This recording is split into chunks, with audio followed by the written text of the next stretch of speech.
It's your boy, what's the word? I gotta say what's up to my y'all Smooth Vacant. Tuned into the Smooth Vacant Podcast. Smooth Vacant Podcast. The podcast bitches. Ladies and gentlemen, boys and girls, we have returned. I apologize for the wait. Sorry. But, you know, here we are, finally back with another episode. If you are listening on Spotify or Apple Podcasts, make sure to hit 5 stars. Make sure to click follow, drop a comment. You already know. If you're watching on YouTube, hit like, make sure to comment and subscribe. You know the routine, man. With that being said, I want to thank the listeners real quick. Thank you so much for helping us chart on Spotify. Number 41 in the United States. Number 49 on Apple Podcasts. Damn it, I'm stumbling already. See, this is what happens when you go too long without recording. But hey, here we are. Check it out. I'm excited to introduce our next guest. Man, you talk about a decorated resume. You talk about just a who's who of people that he's worked with, albums that he's contributed to, not only as a vocalist, as a songwriter, as a producer. He's a talented musician in his own right. Extremely great music that he's about to release. With that being said, I'm going to go into his story right now. I want to introduce the one and only, the world famous Tony Williams. Welcome to the Smooth Vacant Podcast. How are you doing today? I'm doing well, man. I like how you come out of hiatus smoking. You had me on today. Man, I had to do it. First show back. I like how you do it. You know, so many things I want to add to that. But before I get into that, I just want to ask, how are you doing? How have you been? Mm-hmm. Give me a life update, and then we're going to go into all things Tony Williams. Man, I can't complain. My spirits are high. I'm in great spirits. I can't complain. I'm still out here grinding. Every day is just something I'm grateful for, just to be on this side of the dirt. Any day is a great day that I'm walking around. So yes, man, I'm loving life right now. Absolutely. You know, true that 100% in regards to like being on the other side of the dirt, for sure. But, you know, I mentioned, you know, contributing to a lot of albums. The reason why I mentioned that is obviously like, look, some of these albums have Grammys, plural. Some of these albums are multi-platinum, plural. Mm-hmm. And so by proxy, you're a multi-platinum recording artist. Correct. Grammy award-winning artist. Mm-hmm. You know, we were talking a little while ago off camera. You know, I kind of want to get your thoughts in terms of processing the fact that you've been a musician for so long and knowing that you were able to contribute in such a major way to music and obviously some classics, man, you know. First thing I like to say is I have great fans that constantly remind me. That's the interesting thing about where we are with social media and things like that, because we do get firsthand feedback from our fans. You know, there was a time that we really couldn't gauge the impact that we were making on the consumer world. But because they can communicate with us so easily, I'm constantly reminded about those great things that you just talked about. I do process it because I'm constantly reminded by my fans, which I'm extremely grateful. But as far as, I guess, as an individual, the goals that we set for ourselves, and people give us these accolades and they think, oh, you've made it, your success. But in my mind, independent of those artists that I've worked with, I still consider myself a new artist. And I feel one, I still have the hunger of a new artist. And so I feel like there's so many goals that I've set for myself that I'm yet to attain, that I'm still thriving for. And that's the thing that gets me up every day and gets me in the studio, is that hunger and zest for, just for the fact that I can do what I do for a living, that I can be this artist as my livelihood. And for that, I'm extremely grateful. But yeah, that's, when I think about it, it's like, I'm still hungry. I still have that hunger. And I feel like, I've got so many things I still have to do. And I think that's, one of the most challenging things for musicians and artists is to kind of maintain the hunger, because, it's easy to get complacent. And I think the reality of it is that, there is a science and there is an art to maintaining hunger. Mm-hmm. And the fact that you have that hunger to still go after it, to still, because you've been in the music industry for a long time, so you're not new to it, but I think that hunger also feeds being able to remain creative, and not only remain creative, but also challenge yourself to constantly find ways to reinvent yourself. That's exactly what I was going to say. It's, as a person, evolution for me, to be someone that is not just as a musician, but as a person, somebody constantly evolving. Yeah. And I think that's the key to longevity. My longevity, I can say, is that, I'm constantly evolving. One of my favorite sayings is, the moment you stop growing, you stop going. You stop going. So that's always been one of my favorite sayings. With that being said, though, I did, want to tell your story, and I'm going to tell your story. Okay. But before I do, I mentioned some of those classical albums that you've been able to contribute to, and there's a number of them. But can you let the listeners and the viewers know some of those notable albums that you played a part in, from all aspects? I think the most important would probably be the early Kanye albums. And when we go back and look at from a historical standpoint, where it was an epoch where something occurred that changed history going forward. Correct. I think College Dropout was one of those albums. Sure. I think when you look at it just even from culture, big jeans and jerseys to actually rappers and NBA players being fashionable.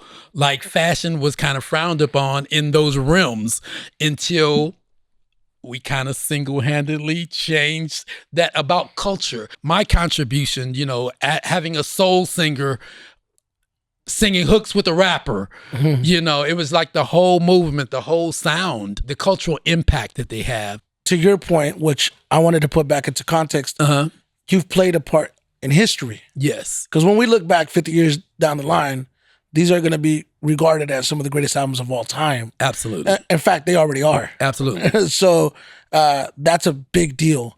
But yeah, you mentioned, the Kanye albums, every single recording that he's ever had in terms of albums. Some of the other artists, I know you mentioned Pusha T.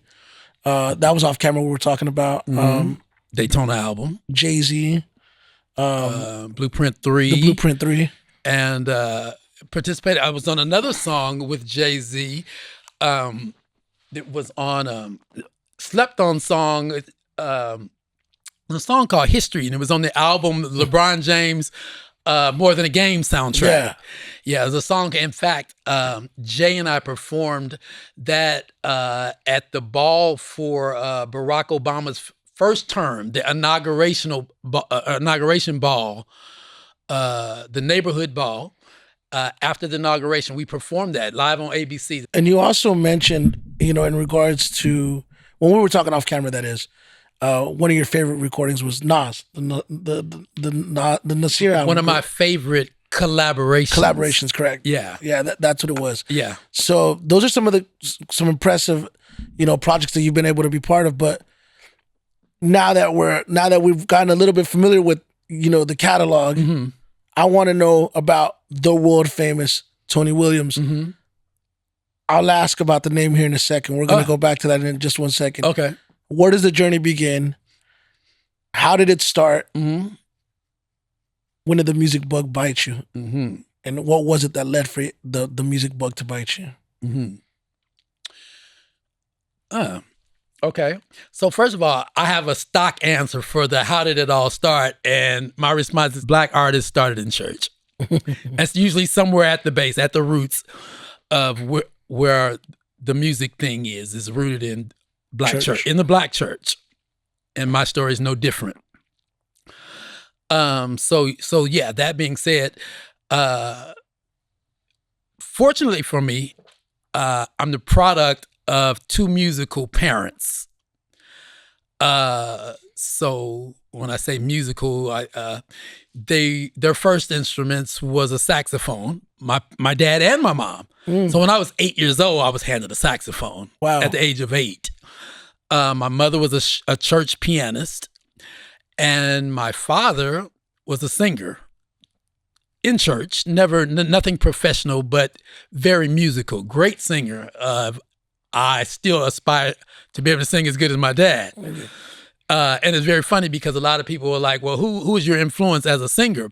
And most people that I've seen that were asked in interviews, artists that are asked that, their influences is usually like a recording artist. And mine, and I think the reality of most of us, our earliest and biggest influence was probably somebody that was in the church choir, at our home church of all of like 50 members with the wood floors. And it was always that old dude that had the dope rasp in his voice, just saying baritone. It was just had the super unique voice. Cause it was always the unique voice people that were like super dope for me. Those were my influences, like my dad and like men that were in the church choir that I grew up in as since I was a boy. Well, when I say where it started, I'm because I know that you have Fort Worth ties, and so I didn't move to Fort Worth until I was an adult. Okay, so where did the journey begin in terms of born and raised? Mm-hmm. So my family roots are in Oklahoma. Oh, really? Specifically Oklahoma City. Oh, so you're OKC. OKC. Mm-hmm. Oh, so this was before the sports team. Yeah, that was before the Way sports team. But they was always the Sooners, So myself as well as my dad are Oklahoma Sooner alums. We're OU alums. Oh, wow. Okay, yeah, so I went to school at OU. So that's unique because I wouldn't associate. I guess in my mind, the sound. I hear it like Southern roots, but I don't. Oh, bro, I hear it. You don't hear my Oklahoma drawl? I don't. I really don't. Oh my God! And if I'm conscious, I'm usually conscious, and I can hear it. I've grown away from it, but deep down, I mean, I still feel it. And I still hear it.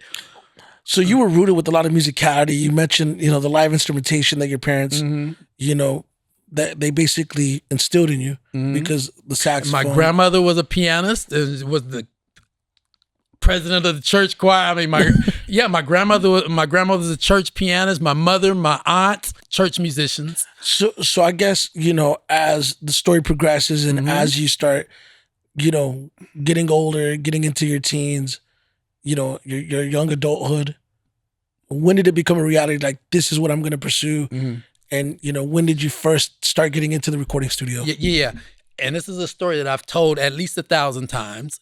And for several years, this story took me 30 minutes to tell. I've been working on it for years to be able to tell this story in like 2 minutes. I'm going to try and give it in 30 seconds. Let's go. No, but so, and I always have to preface the story by making the point of things were different, and there's a demarcation that divides pre-internet and post-internet. True. It's a very strong demarcation. Things were quite different before there was an internet. The world was a much bigger world. We weren't as connected. So during that time, if you grew up in a place like Oklahoma, the reality of you aspiring to be something like a recording artist was so far-fetched. Why? Because recording artists didn't live in your neighborhood. So you pretty much aspired to be people that you saw every day. But the reason why a young artist can aspire to be is because a recording artist is right here in the palm of his hand at any time. Our idols were the Jackson 5, but when did we see the Jackson 5 back then? It was only when they came on national TV. And if you missed that show, there was no DVR, and then there was no YouTube to see it the next day. So if you weren't sitting in front of the TV, you missed it. And they were only on TV maybe 4 times a year. Yeah. So it wasn't like you could just go on Instagram and see Michael Jackson talking about whatever. Our artists were very exclusive and they were very unattainable. And so if you didn't live in LA where you actually might see a recording artist at the drugstore, or, you know what I'm saying? You didn't see them. And so for me growing up in Oklahoma at that time, I never attained, never desired or thought I could be a recording artist because I didn't know anybody that was a recording artist. So that didn't happen for people that grew up in Oklahoma, except, and I'm sidetracking right now, but my aunt who lived in Tulsa, Oklahoma, and my cousins, my aunt was a choir director. And she was the director of an urban choir that would have been like the early 1970s version of God's Property. Oh, wow. And people, and it was urban youth. teenagers. And people that were in that choir were Charlie Wilson and his two brothers, which was the Gap Band later. Alfre Woodard, the actor, was a teenager in that choir. Wow. So these were the people that I was growing up. Now, I was much younger. I'm much younger. Charlie would have been 16, Charlie Wilson I'm speaking of, in that choir. I was probably 8. So Charlie Wilson, when I call him Uncle Charlie, he really is kind of like my Uncle Charlie to me. Yeah. You know, I've known him since I was a child. But I'm saying that to say he hadn't yet became Uncle Charlie Wilson. He was just Charlie who sang in his daddy's church in Tulsa, Oklahoma back then. But to aspire to be a professional musician, that's something I never thought I'd be. There were some kids that were my age that went to my high school. Both of them, I would say, were probably musical prodigies who they were a year older than me. And when they graduated, now I'm a senior in high school, they graduated, went on. They ended up finding management and ended up getting a record deal. And I was such a fan of them. And these guys really influenced. They got a record deal on Capitol Records. And they imparted indirectly to me so many things, like the art part of music, how to dress the part, showmanship. And they had all of this. And they were writing original music, which were all the things that was right in my center, right in my wheelhouse. Fashion, you know, it was all about, you know, this is what the band looks like. Yeah. This is the creative part, because at my core, I'm a creative that happens to be able to sing a little bit. Yeah. But I'm a creative at my center. And so at that point, that was the first person that I could touch, that I could go to their house, that I could be at your rehearsal and see, and that's when, I said, this is something that I think I can do. You know, and all those things that you touched on, there's so much to unpack there. But I will say that, you know, when you mention how to dress, how to operate, the etiquette of being an artist, you know, I reference that as the music psychology, you know, learning music psychology. And, you know, I think in most cases, it's only attainable whenever you see a reference of some sort. Absolutely. So, you know, obviously you had a reference. One thing that I wanted to touch on, because you did mention that you attended OU, correct? Yeah. But I was the first college dropout in my family. We're going to revisit that right now. I'm the original college dropout. That's the origin of everything, right?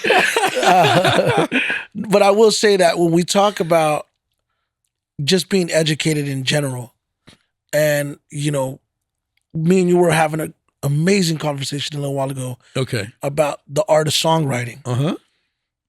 Do you attribute some of those things that you learned from a writing perspective to your songwriting ability? I'm talking about, you know, writing a fucking essay. You know what I mean? Does that, like, just being a writer in general? So my 4th grade teacher, Miss Gertrude Cotton, God rest her soul, she told me, she said, you're going to be a writer one day. My 4th grade teacher. Wow. When I went back to visit her class as an adult, she still had my stories in a binder. Wow. As a 4th grade, my writings in a binder. She told me when I was a 4th grader, when I was 9 years old, you're going to be a writer. I didn't know it would be a songwriter, but she recognized my gift, my gift as a writer. So, and then fast forward several years, I'm at the University of Oklahoma in the journalism department. Oh, wow. Do you feel that has, like, contributed to your songwriting? Because I feel like songwriting, the art of songwriting is, at its core, is storytelling. You're telling a story. Absolutely. And so I feel like a song, a great song, the songs that last. Well, you know, we use the term recording artist. Recording is an art, right? Mm-hmm. It's even an art independent of being a singer.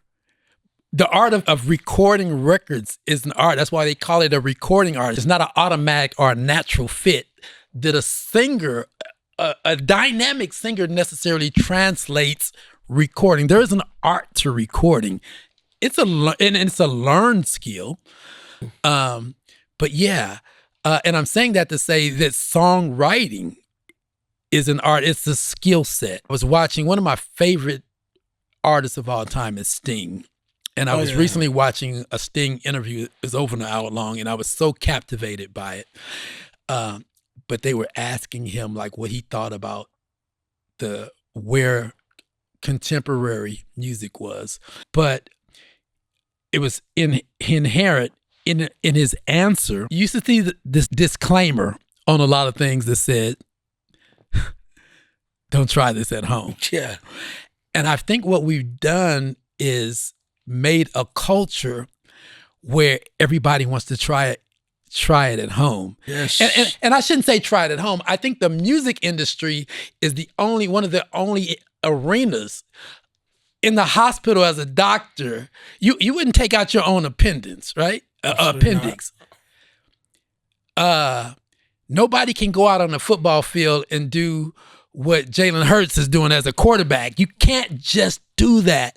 But songwriting and where songwriting used to be, when I was growing up and I was listening to my favorites, people like Stevie Wonder, as never was until it was a learned ability. It was never like I thought I can do that. I can write like Stevie Wonder. I had to learn and practice as a writer. Yes. It's an art. It's a skill set. So I don't know. I'm off on a tangent now. No. But my point is I was a writer first. Well, it's because I'm passionate about that. And I'm passionate about it. Yeah, exactly. I'm very passionate about, adding context and giving people the insight of the overall perspective and really the overview of the art of creating music. Mm-hmm. Because like you said, metaphorically, don't try this at home. Don't try it at home. But everybody's trying it metaphorically at home. And to take it a step further, not only they're trying it, we're accepting it as consumers. Correct. And because we're accepting it, and it's a watered down craft. It gets diluted. It gets diluted, and the quality now goes down. Right. So you're finding less and less artists that can have a sustainable, long-term legacy career. I'm not talking about. You're right. You that was the key. Yeah, exactly. Because because when we look up and we see some of the greats, a legacy career. You mentioned Sting. Sting can go and play a show today and sell out a venue this deep into his career. I don't know if this generation is going to be producing that style of artist. And if we do, it's going to be far in between. My goal for myself as an artist, I see that. I mean, when you say legacy career, the standard, the bar for me is that. It should always be that. And I mean, maybe that's just that's people that understand it. That's what the goal should be, in my opinion. So you mentioned songwriting. Mm-hmm. You mentioned studying, being a songwriter, and just going at it, sharpening the sword, mm-hmm. sharpening the pen. At what point do you feel that you were a polished songwriter, and where you're like, you know what? I know I'm good at what I do, because that takes time, and it's not something that comes fast, and it's something that as time progresses, you got to go through your bad songs to get to your great songs. If you know what I mean. No, absolutely. A lot of people don't understand that, because I used to be in the belief that whatever you record, you put out, and that's how you learn. Mm-hmm. But then as you get older, you realize, no, because you might write one song, right? And it might not be the one, but you might start working on another song, and you know what? I'm going to take bits and pieces of the one that it didn't work for, and implement it into this song. It's like, just kind of knowing how to make the picture full, mm-hmm. and paint the picture the right way. Okay. But when did you feel you became a polished songwriter and really understood the concept of creating music, structuring music, and producing music? Because I think it's a confidence thing as well. Like, because you start getting confidence, like now everybody's telling you, this is hot. This is great. Well, one thing that I don't do is and I call that Kool-Aid. I don't drink the Kool-Aid. I think I'm a very, very good evaluator of myself, and I take very honest assessment of myself. So it's not about people, because if I can be frank, I feel like right now I'm in a groove. I feel like Steph Curry shooting 3-pointers from half court right about now. Yeah. So it's that confidence, which is like, I feel like I can hit it. I can, I don't want to say a home run because I'm not a home run swinger. And to expound on that, a byproduct of this era where music industry is about singles, because I don't like radio singles. Yeah. Why do I not like singles? Because I think artists that put out singles, I think is a matter of, if I equate it to a baseball analogy, home run hitters. A single is about a home run. And if you equate it to baseball, the hitters that hit the most home runs have the most strikeouts. Yes. But the most consistent is who you want as a leadoff batter, because he's the most consistent. He can hit more doubles. He's going to give you a double almost every time at bat. He may not give you a home run. And for me, I think my experience from growing up in an era prior to this single-driven era, where it's about radio singles, it was about albums, because consumers aren't even interested in albums anymore. It's about the singles. But albums was about play it all the way through, no skips. Yeah. And I think learning music from that perspective gave you the insight to write quality songs. It was about and for me, during that album era, it wasn't about the singles that they took off the album to play on the radio. It was the deep cuts that were my joints. It's always the deep cuts. And those cuts. are ones that inspired me musical. Yeah. So I don't want to say I can hit it out the park every time, because I'm not trying to hit home runs. I'm trying to make quality records. And as far as those quality records, man, I feel like Steph Curry right about now. Yeah, but even with structuring albums, you look at the records that you mentioned, the deep cuts, there's an art to sequencing the songs. Mm-hmm. Because, again, if you're telling a story and your album is a body of work, mm-hmm. I'm a fan of themed albums. Absolutely. I'm a fan of absolutely. I'm a fan of the albums that tell the story from every single track, and everyone leads to the next one. Absolutely. And so those records, some of them aren't meant to be. They're meant to tell the story. Absolutely. But something I skipped over early in the conversation was I mentioned Fort Worth ties, and you mentioned that you moved to Fort Worth as an adult. I'm born and raised Fort Worth. That's where I'm from. A big core of my listening audience is listening from Fort Worth because they love that I represent the city. Funky town. Hey, man. And I thought it was so cool when I found out that you have Fort Worth ties. Mm-hmm. How did that happen, and what's the extent of it? Because I'm curious. I want to know because I thought it was pretty cool to know that, the funk is in your blood somehow. You know what? It's very interesting because me personally, I've never been a person that gave any credence to boundaries. And where I'm going with that is because I feel like the world is just one big world, and somebody created these boundaries and these lines and said this was this state and this city and this country. But I think that what that does is it restricts us in our minds. Yeah. And when you strip yourself of all boundaries and borders, it's so much liberty in there. And so I think it's so apropos that my branding has become the world famous because I see the world as my office. And so I'm saying that to say where I'm going with that is, it really doesn't come up much that I live in Fort Worth. I feel like I live, I say DFW, or people say Dallas. I say, well, not really Dallas. If I say Dallas, because actually most of the business that I in local is usually, most of it takes place in Dallas. But it's just kind of one big metroplex for me because I'm not a local. And I know locals see it differently. I know people that live in Fort Worth that haven't been to Dallas and vice versa.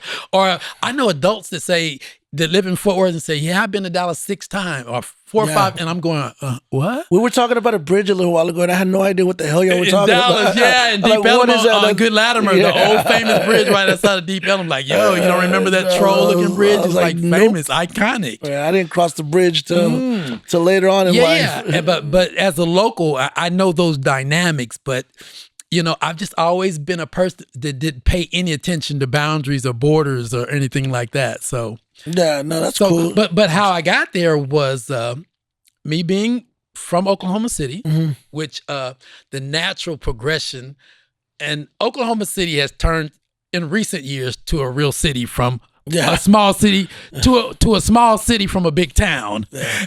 So it's like a real city now.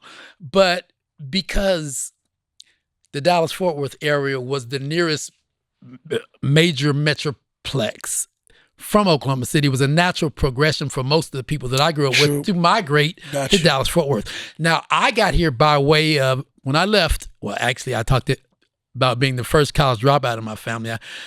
After 2 years at OU, I dropped out and moved to LA.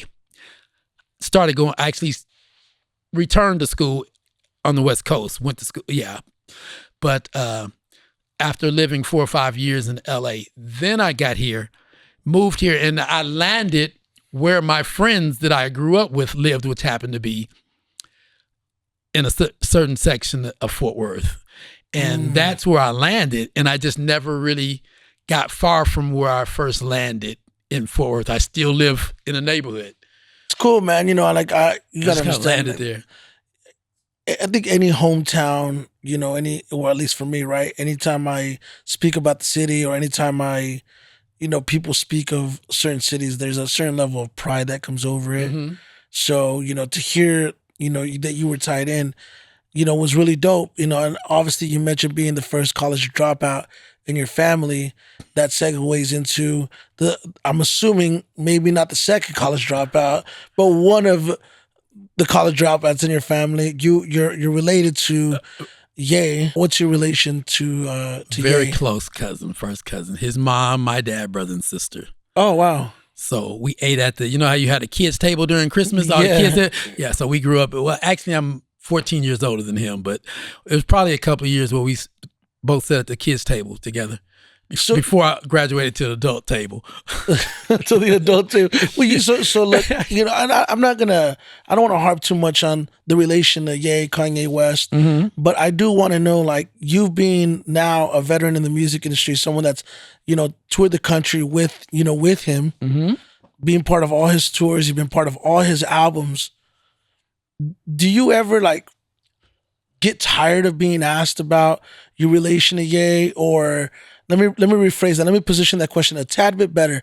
Maybe it becomes a little bit overbearing. Like, all right, you know, I'm doing my thing respectfully.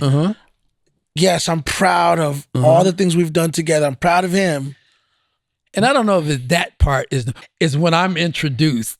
Hey, y'all, this is Tony Williams. This is Kanye's cousin.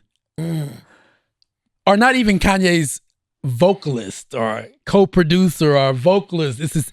I'm introduced as Kanye's cousin, not Tony Williams, the artist independent of Kanye. Yeah. The singer Tony Williams, but this is Tony Williams, Kanye's cousin. And I know that's kind of the elephant in the room, but I had already started a musical career prior to college dropout. Which is what I was getting to. Yes, I was already a professional musician. Yes, correct. Which is how I ended up on college dropout. It wasn't just that I was sitting around and he said, hey, you want to come in the studio and try and see if you can sing something? No, I was a singer. I was already an artist before college dropout. And so as a matter of fact, Kanye was a fan of mine because he had been watching me work as a musician from him being a small child. So he was already a fan of mine before. You probably played a big part in inspiring him. Oh, absolutely. In fact, I was probably one of the first people that took him into a recording studio just to see him play with the knobs and, you know. Yeah, because we talked about that earlier in the conversation when we talk about the references, right? And you mentioned that there was those young guys that you were in school with in Oklahoma City that served as the reference to be like, I could do this. But and so where I was going with that is because of that, and because he had such a trajectory, it was a very worthwhile thing for me to kind of put my priority as myself as an artist and like, let me get on and be a help to him and assist him as the best I can. And then it just got so good. It's like, oh, this is too good. Let me, you know. And so here we are almost 20 years later, and I'm like, haven't put out a real album since 2012, but it wasn't like I was not doing anything. I've been busy the whole time. I mean, I've seen it. But then I finally got to the point, it's kind of at the point now where it's like, okay, and to still be relevant as many years as I've been in the game and at my age, like it doesn't happen. There's a couple of artists that like, you can see all this gray. It's like, and I'm still like putting out relevant. It's like, and I know there's a window somewhere, but I keep evolving, but, and I feel confident that I can keep evolving and remain relevant. And I feel like that I'm finally in a groove where I'm good at what I do. But I just feel like, you know, it is kind of time. I've done it long enough where it's time for me to kind of not separate from him, but be recognized for me as an artist independent. It is the elephant in the room, but don't introduce me without merit, because it's like if you're just introducing me based off my relation versus my relation with merit, which is, you know, I contributed to these albums. I'm not just. It's not just nepotism. I'm not. Yeah, this isn't nepotism. This isn't just me. You know, part of the entourage. Yeah. You know what I mean? Like I'm not just at Sunday service. Right. I'm singing at Sunday service. Right. Exactly. So, but you know, one thing that I did want to ask, whenever you mentioned the Christmas analogy, right? Or, and I don't know if that's true when you said we were at Christmas. Yeah. Was there any like musicality at those functions, you know? Like I'm just curious for my own, because you know you mentioned your parents, you know, with the saxophone. And, you know, how did that look? Very good question. Very astute question. Because. And you know what? You mentioned Sunday service, and I had this conversation. Me and Ye had this conversation. And as a matter of fact, I told this story, and you know what, Ye? And you said this earlier. Ye was like, man, I wish we had recorded that, what you just said. But, you know, the very first Sunday service, if you find the YouTube clip, and that's when we had the pink lights and stuff. We were in a circle with the bright colored lights, and this shit's all red and pink and blue and stuff. Yeah. And if you can remember, so the first concept was to be in this circle, and we had like throw rugs and pillows and it was for people to be comfortable and to be sitting on the floor and very relaxed. And at the very first Sunday service, there was only about 50 invitees. There was only about 50 people there. And, you know, later, as a matter of fact, I was having it was the conversation was me, Ye, and Jermaine Dupree were sitting there talking about it, and I was describing Sunday service, and I said, and it's when Ye said, "Man, I wish we had recorded that," and I was explaining that Sunday service was basically a capsule of how when we would be at my grandmother's house on the holidays, and we would be singing as a family. And that's what Sunday service, the original Sunday service, was people sitting around being in a very comfortable lounging. It was like, you know, there were pillows on the floor and rugs and blankets and just benches around, and you could just like sit on the floor. You could get up and run around, and we were encouraging, you know, get up, participate, be loose. And it was like Coachella changed the trajectory of Sunday service in that Coachella, we were up on the mound, right? And originally we had the benches in a circle up there, right? On top of the mound. And then the choir was going to be on top of the mound looking inward. Now, remind you, the crowd is down here. And it was supposed to be mimic the Sunday service in the little circle that you saw in those original clips. But from the crowd's perspective, you were only going to see our backs. Okay. And mind you, we're here and down here. So you're going to be looking up and seeing our backs. But what happened was the benches that the carpenters made for the choir to stand on, they were too narrow, right? And it was a danger. So what would have happened is somebody could have been standing, when started moving, they could have potentially fallen off. So at the last second, the benches were removed and the choir came down to the bottom tier, and then we just kind of started being able to run around, and it just kind of opened up. The original idea all that was an act, and that's turned into the Sunday service presentation was an accident. But I'm saying all that whole original concept actually mimicked us in my grandmother's house. Wow. People laying around in the corner.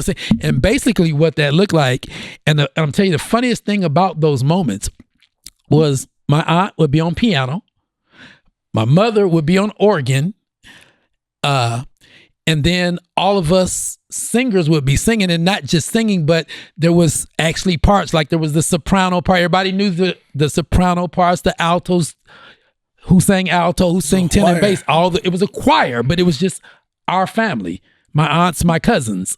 And that was every Thanksgiving and Christmas in my grandmother's house. But the one that really didn't participate, because he wasn't a singer, was the person that ended up being the most famous of the family members, that didn't play any musical instrument and didn't sing. It would basically be in the corner doing his own drawing or something, because, Kanye was a dope artist. Like an actual drawing He artist. went to art school. Wow. Before he was a producer. He was way before his time, was dope with the pen and paint brush. So he would be the person in the room that wasn't singing. And so did this transpire, your grandmother, was this in Oklahoma? Oklahoma City. Wow. I never, I didn't know the Oklahoma Our family City is from time. Oklahoma City, and Kanye was born in Atlanta, and he wasn't born in Chicago. So people think he's from Chicago. He's not from Chicago, or he wasn't born in Chicago.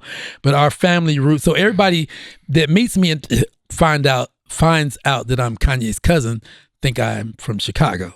Yeah. We're not from Chicago. Got you. Yes, I didn't know the Oklahoma City ties. Yeah. I wanted to ask about the world famous Tony Williams. How did the name world famous get added onto the name? What was the origin of that? I love the branding personally. Mm-hmm.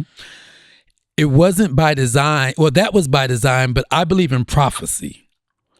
And I believe that you can speak things into existence. And so when I branded myself the world famous, I was obviously not world famous at all. But, I believe it was one of those prophetic things.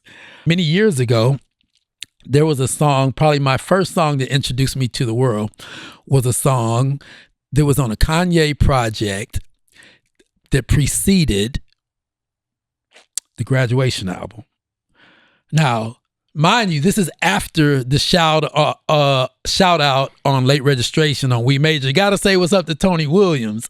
There was a mixtape that Kanye did for Good Music that came out like 2 weeks before Graduation came out. And the mixtape was called Can't Tell Me Nothing Mixtape. And Can't Tell Me Nothing was like songs from all the Good Music artists. There's a song on that album, the only arm, because it's all rappers. And there was a radio sample, a voice sample in the beginning of Dreaming of Your Love that says, and you're listening to the world famous. And then the vocal came in, Dreaming of Your Love. And it was just a sample that was in the loop that Kanye had shot. You're listening to the world famous. And then the hook started. So we had to figure out how to differentiate who I was in search engines. So I had to find a tagline. And that was And it. I went back to that song. You're listening to the world famous. Dang, that's dope. Yeah, that's so cool, because I was just mentioning to you recently, like how I like the way it's worded, and you're like the way it's And spelled. it's prophetic.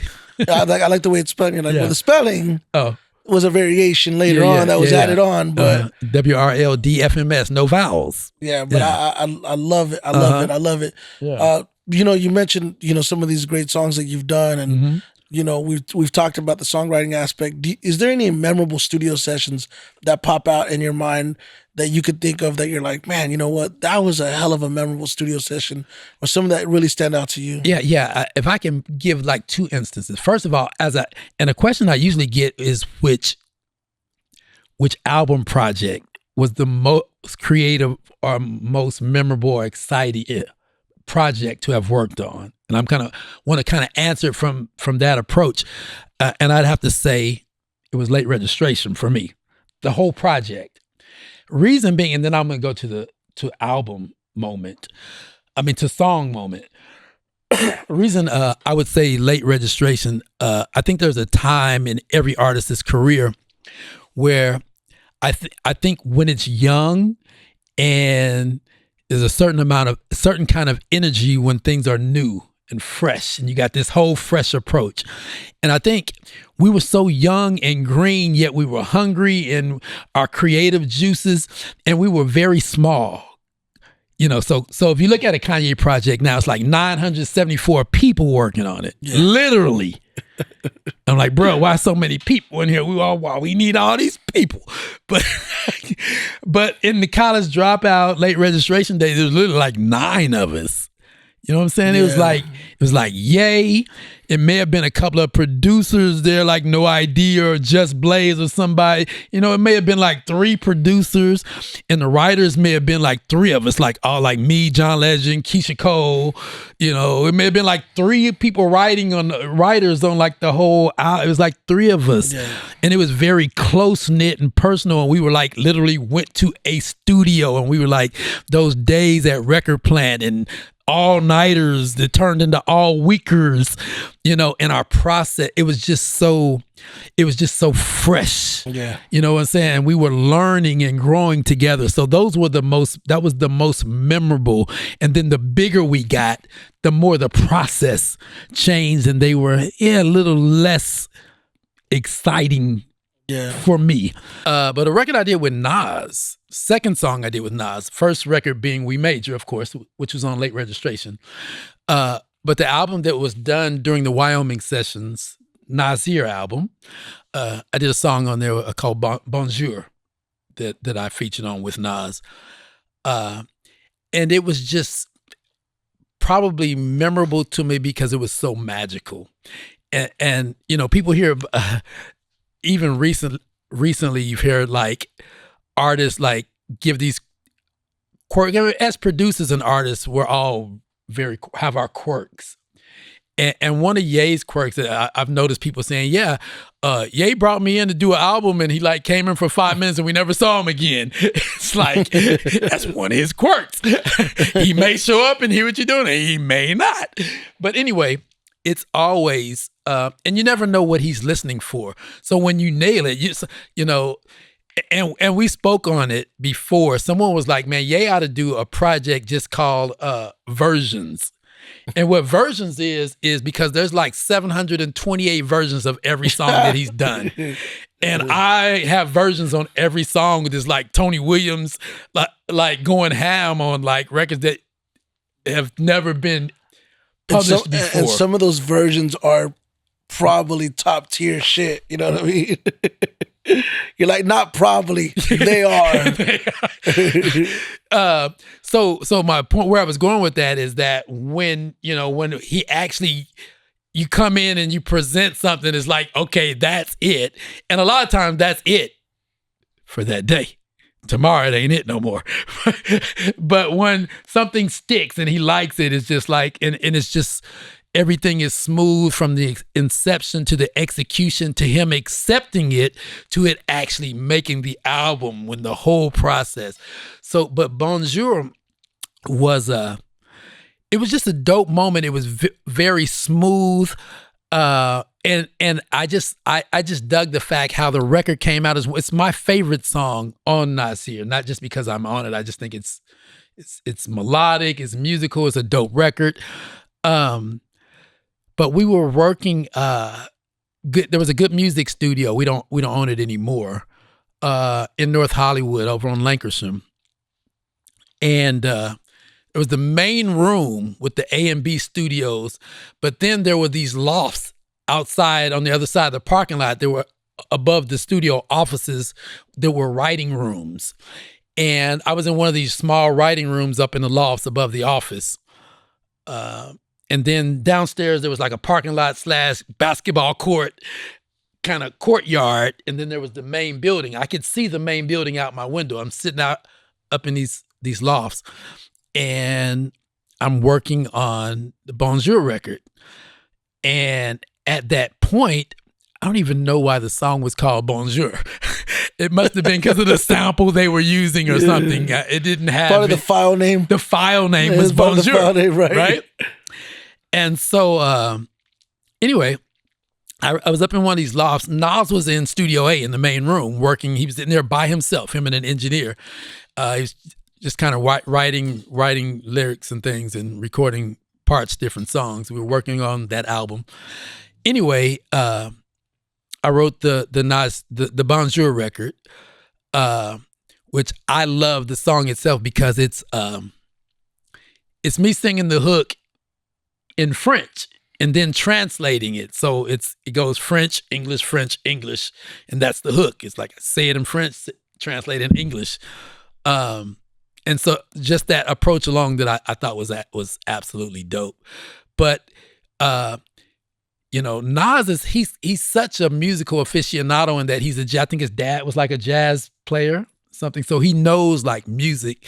And so we kind of related on a musical tip like that. And professionally, he's an easy, not a great guy to work with. And it's like, he wants everything to be smooth, and he recognizes, if he likes it, he likes it. It's just he's just a great guy to work with. So I actually recorded it, and it just took me a couple hours to do. And I remember going downstairs, and I went in the room. He's by himself, sitting in the room in Studio A. And I was like, yo, I got this record for you for Bonjour. I record his raps weren't even on it. I remember playing it for him one time. One time, he heard it one time. He said, I love it. I said, tell Ye that. Because Ye, at the end of the day, was the executive producer of the album, producing the album. But anyway, so, that was that. And I went on working on some other joints because I was like writing to everything for his project. Yeah. And so it may have been I don't know if it was later on that night or the next day, because Ye was working at a studio around the corner, at American Studio over on Vineland, which was like half a mile away. And so I remember going over there. It was either later that night or the next day. Somebody else said something like, yo, you killed that joint or something. I was like, oh, y'all, I didn't even think they had heard it yet. Because Ye, he sometimes doesn't get around to listen to, like, you turn and you present your ideas. All the demo cuts. Demo cuts. And he's over at the mothership at the main studio, and we're all working at these satellite studios. And then they're sending all the files over. He may not get to it till a week later. So I didn't even think he had heard it yet. And so they were like, yo, you smashed that joint. I was like, oh, y'all heard it?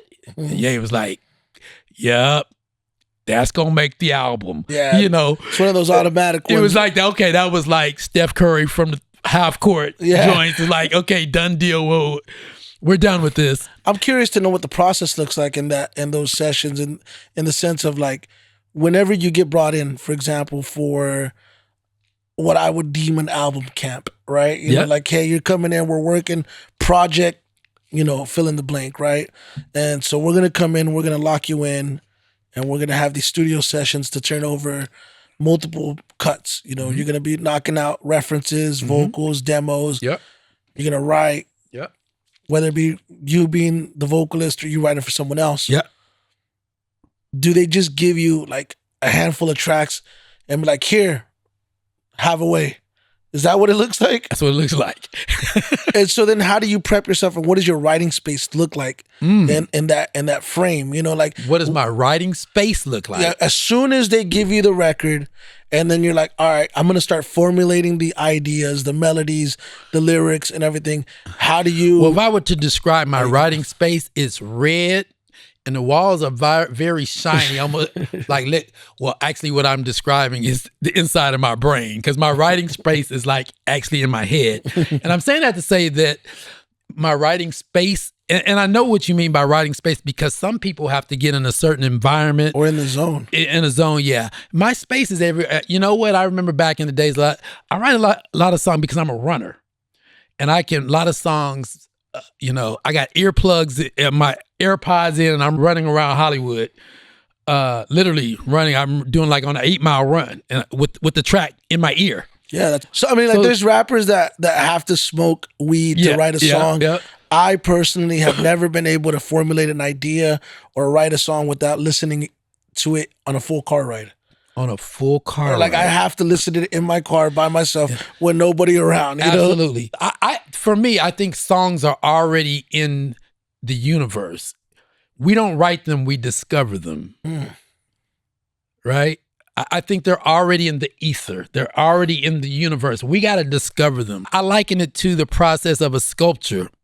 And if you have this big piece of granite, the statue is inside there already. We just got to chisel away the excess to find the statue that's inside of the granite. Gotcha. But it's already there, right? I think of songs the same way. And so I'm not a fan of very fast writing. In other words, there's songs I've seen people say, well, man, I did a whole album in 3 days. How? I can recognize a track and say there's magic, there's gold in them hills, if you will. It's like I know when something is special. You know what? I had a song on my album King of the Fool 1. It's called The Crown. And one of my favorite songs I've ever written. But I had the song probably for 4 years before I could come up with the hook. You know what I'm saying? Yeah. But I was like, I know this song, and it was a song that I wrote on. I composed it on piano myself. It's something I don't do because I'm around so many producers that are handing me tracks. I don't even find time or even the necessity to compose anymore. But I do compose. But I knew the song was special. But I knew that I was going to know the right formula for writing the song when I saw it or when I found it in the universe. And it took me 4 years before I found it. Now, I don't say there's many songs that take me 4 years, but, I don't expect to go in every writing session and come out with a song. Yeah. I expect to come out with melodies or the makings of the song, but then I want to really marinate and flesh out as many possibilities, because I feel like every song has already been written. Anything I can talk about that would merit going into the song has already, we've talked about relationships. Every song is about relationships or whatever the 2 or 3 things we can write about. Those stories have already been told before. As a writer, my job is to tell the story in a way that it's never been told before. Yeah. But the story's already been told. And for me to do that, I need to sit down and spend some time and find what is the story here? How do I tell the story about a topic that's been told a million times in a way that it's never been told before? And that takes a little time. And I think it's all about, planting seeds whenever you go into these sessions.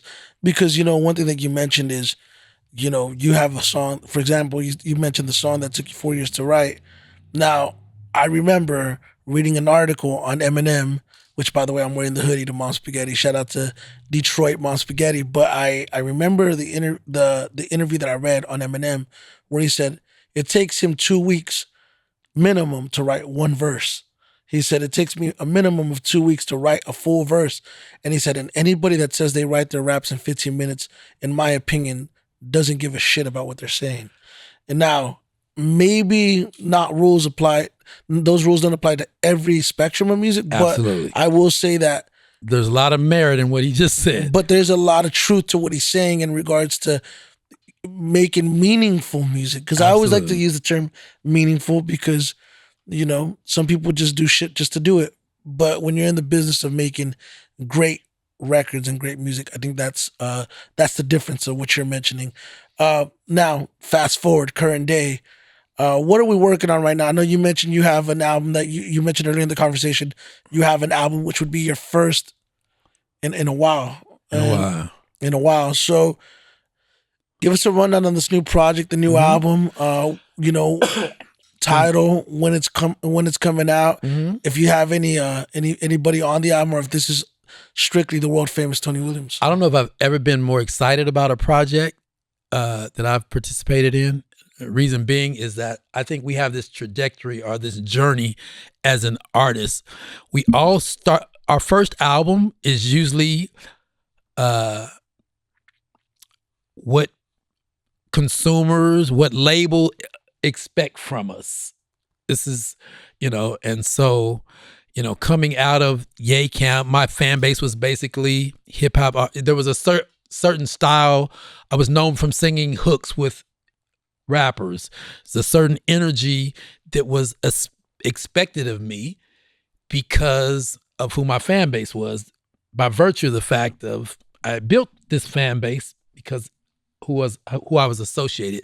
Doesn't necessarily mean that's who I am as an artist. And so this album, my slogan is my new style is my old style, which was the style that I was creating music when a young Kanye West was a fan of mine.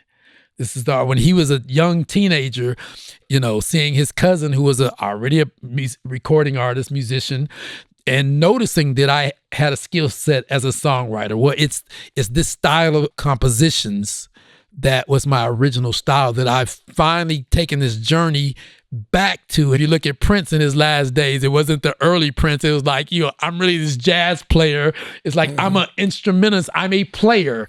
And so now where I am with my artist is I'm going to give you musicianship. That's where Prince was at the end of his career. He's like, I'm going to do who I am at my center.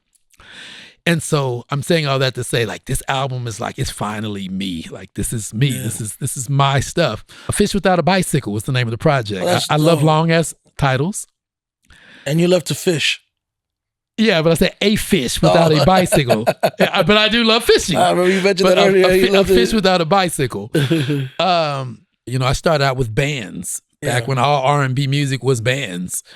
From Earth, Wind, and Fire to the Barcades to, Confunction to Slave. Like, it was the funk bands is like my influence, my early influence. Rick James and the Stone City Band, Prince and the Revolution, it was about the bands.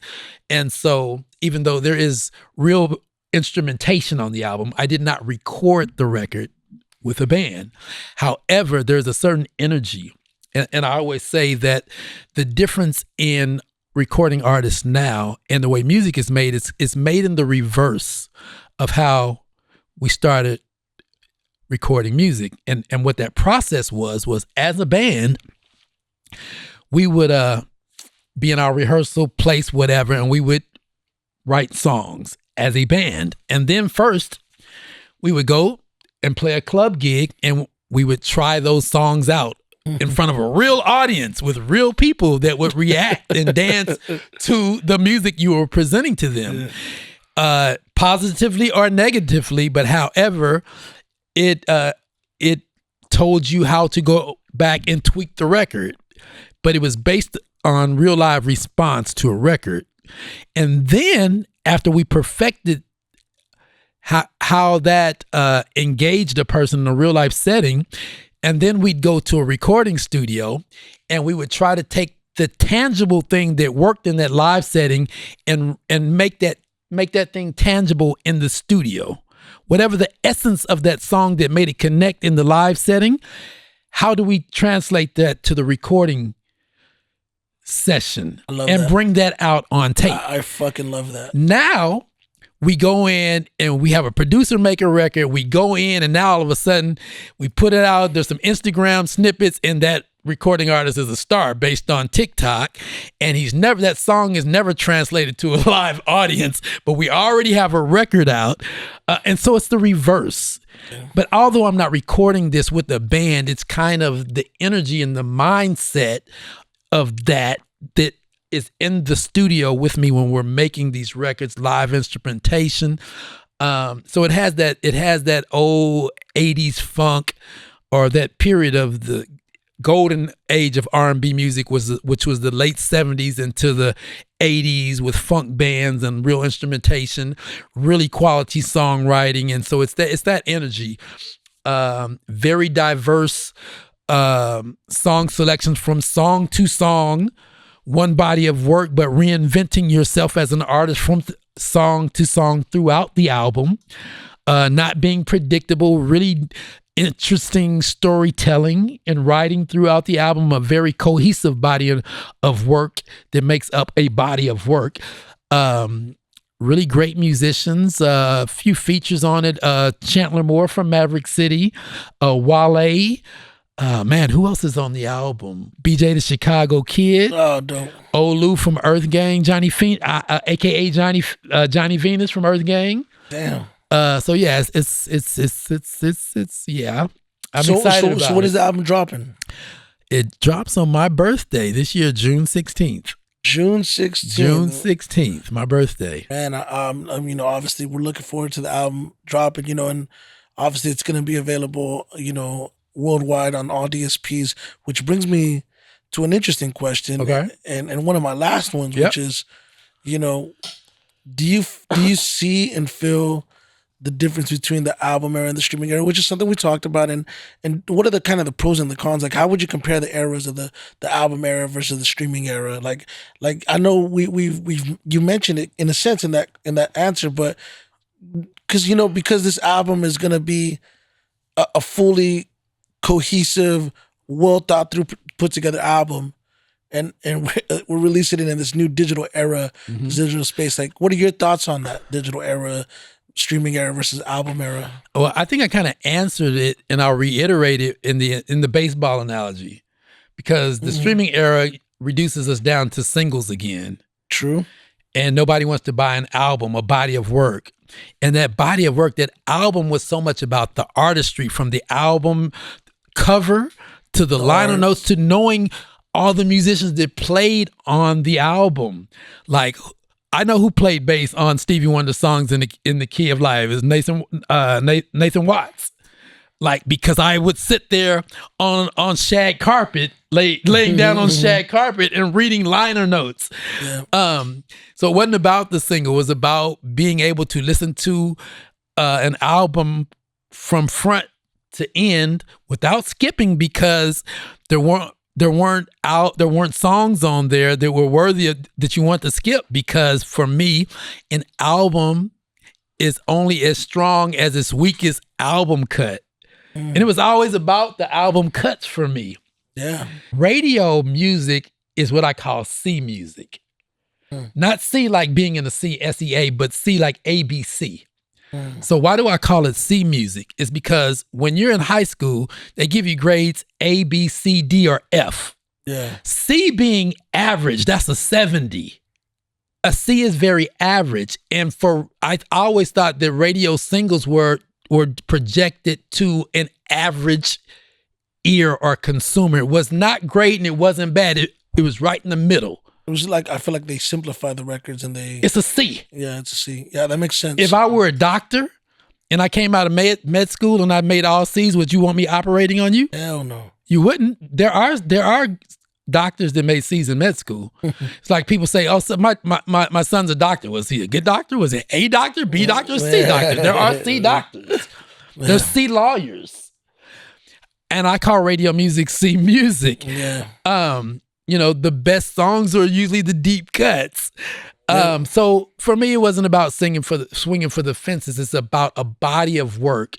It's not about singles, and I think that's why the music of that era was better music than what we have in this in the streaming era of music.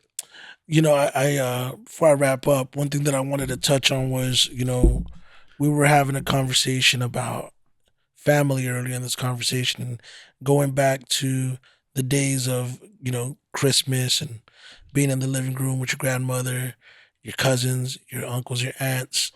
I just yesterday I visited a relative. So, that one kind of hit me a little different because I had typed something up on social media earlier today where I was talking about, for me at my core, family is everything, and I know that when you go back to those days of you being 7, 8 years old and getting handed the saxophone, seeing, the musicality within your family. Great question. Consider myself extremely blessed. With the Wilson brothers, Alfre Woodard, like there were people that went on to be mega famous from that choir. Later on, as we grew older, she had like small production companies that put on local plays and things. So I was always grew up around productions and being pushed in front of the camera or the audience. So I came up from that. Always examples in proximity to greatness, and that's just being blessed. That was God. So my parents, my grandfather was big in civil rights, right?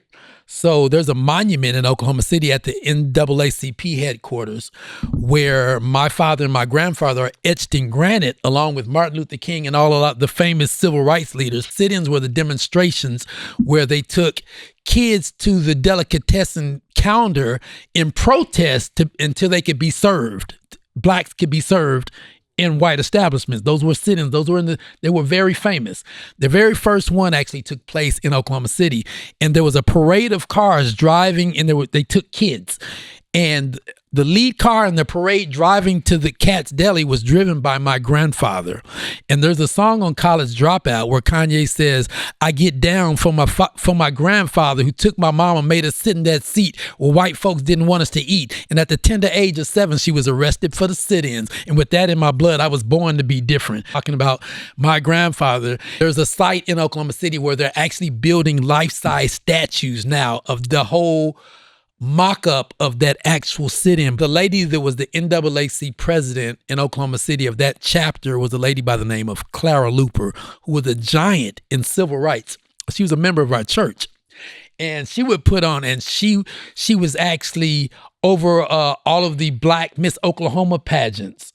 And so she was always putting on those productions and teaching girls and kids etiquette and how to perform and do production. And she would be over our Easter productions as I was, from the time I was a little kid. And I can remember us preparing for our Easter speech on Sunday morning, being 5 or 6 years old, and her not being lenient on your performance and your ability as a Black child to stand up and articulate in front of a full church and be professional and present yourself professionally. And that's the way she handled us as Black kids, because it's her position to establish us to go out into a white world and be able to be articulate and stand up and be professional in the face of everything that was against us, but to show how much excellence that we had as Black kids. She was instilling that in us, and she didn't have, I don't care that you're 5, you're going to stand up and you're going to articulate and you're going to present and you're going to execute because you are intelligent and you are talented. I had those type of people bringing me up. So to answer your question, yes, the people that brought me up were very influential in who I am continue today. to be. Absolutely. Well, with that being said, look, I appreciate you joining the Smooth Vega podcast, and, the album you said June 16th. June 16th. Y'all make sure to follow the world famous Tony Williams on all platforms. A Fish Without a Bicycle. A Fish Without a Bicycle is on the way. I appreciate your time. I appreciate the stories. I look forward to hearing the album. I look forward to all the things that you have coming up. I'm sure you're going to have a ton of stuff, performances, so on and so forth. But yeah, I appreciate your time. And that guy's right there is the world famous Tony Williams. And any parting words for the people out there? Any advice you would give to a younger version of yourself or an aspiring artist? Yeah. Be you. Don't be influenced by, if you're busy being someone else, then you can't be you. Stay unique, stay you. as an artist. The world doesn't need another me. It doesn't need another Stevie Wonder, Charlie Wilson. It needs a new you. Bring something new to music. Find what's unique in you. That's what we need. Well, this is what I'm going to do. I'm going to end the interview, but when I end this interview and I end this podcast, I'm going to jump in my car and listen to all the music that you mentioned in this conversation, because it really brought me to that place. And I remember one thing I forgot to mention, when you mentioned the Nas album. Yeah. I had caught wind that you were on that track, and when I went to listen to the album, I went straight to that track. Yeah. Because you were on it. Oh. So I asked that all my viewers, all the listeners, Bonjour. go straight to those tracks that he mentioned and just look for his name in the credits and enjoy some of this great music from the world famous Tony Williams. I appreciate you so much.